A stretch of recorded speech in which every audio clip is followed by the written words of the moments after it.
Welcome to Kenton Teaches. Enjoy the video. You start by confirming what ports your Mac Mini has and which Thunderbolt display you own. If you have Thunderbolt 3 on the Mac Mini, get a Thunderbolt 3 to Thunderbolt 2 adapter. Once done, use a certified TB cable. Make sure the display power brick is connected and the display is off before connecting anything. You do this to avoid hot plug issues and ensure firmware recognition. With cables in hand and both devices powered down, proceed to the physical connection step. You now connect the chain, plug the adapter into the Mac Mini, then the Thunderbolt cable into the adapter and the display. Power on the display first, then power the Mac Mini. This ordering helps the Mac recognize the display's firmware and brightness controls.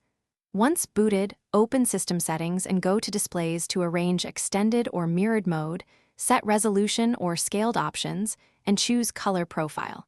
If brightness controls aren't available, verify the adapter supports Thunderbolt signaling rather than plain USB-C. You finish by testing the display functions, brightness keys, built-in camera, speakers, and any USB hub ports. If the display isn't detected, make sure cables are fully seated, then restart both devices. If that fails, reset the Mac's SMC and PRAM because reset clears hardware detection problems.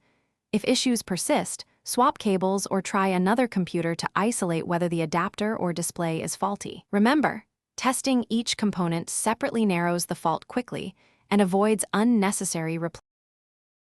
Thanks for watching. Please subscribe if this video was helpful.